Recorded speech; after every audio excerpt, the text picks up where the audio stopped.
All right, Mr. Blackadar. There's been a few arrests this morning.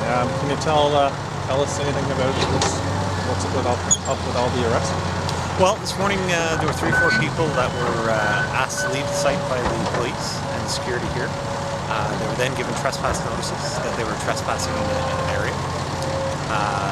Ultimately, they were refused to leave and they were issued summary offense tickets under the Trespassing Property Act.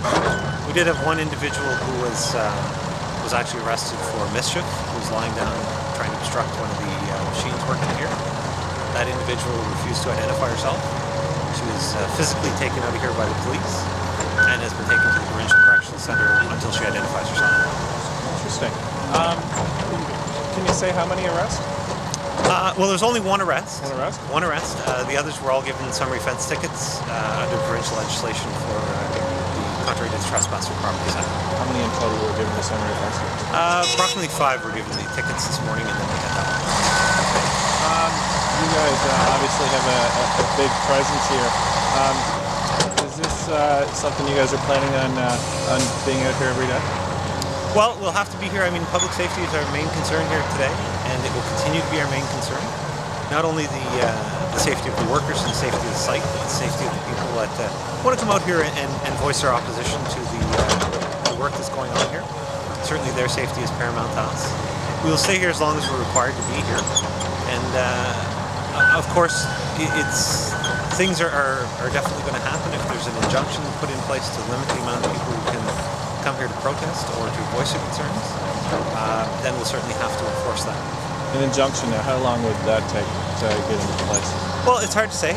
It's certainly not something that the police actually do. It's something that the contractor or the government on behalf of the contractor would do. It could be a day or two to get that done. I spoke last week with the people here who are concerned and opposed to this plan, and told them the same thing, that they can certainly go to court to seek an injunction to have this work stopped. Clearly they haven't done that, so the work is continuing. At what point in time do you, in the past couple days, like the work site's been shut down for what I understand are safety reasons. At what point in time, where's the draw there? How do you determine what safety limit has to be shut down versus what isn't? What continue?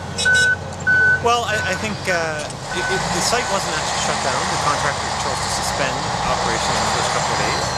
And that's because the proper safety areas weren't designated. We now have them. They're in place. The snow fencing is in place, which clearly tells you where the construction site is. And that's basically what was the first step, make this area safe. It is safe now. And of course, the thing is, people who choose to break that barrier or go into the area that's not safe, we'll deal with those as they transpire. And the contractor here is certainly dealing with every issue as it arises. They certainly want to be safe. I'm sure the protesters want to be safe, but this is a wooded area. It's easy to embed yourself in here. And it's something I think that we see here. Everybody does want to work together. Nobody wants to see anybody hurt, but if we have to remove people here, we will. There's so the fencing that's here is called snow fencing. Is that appropriate, do you think, for a work site like this? Sure. It's in fact it's more than appropriate. I think we could be dealing with tree lines. The thing is, the equipment that's here, some of it has safety limits in terms of how close people can be to where it's working. And all the snow fence does is creates a physical barrier so people actually know when they're entering into a danger zone. Now, is there, on the snow fence, I see a lot of it. In different areas it seems to be a different mechanism. For instance, down the street there's a few signs that say no trespassing and such. Is stuff like that required? Where we are, where you can access the fenced area multiple ways and there's merely just a fence. Is there possible that there may be confusion as well?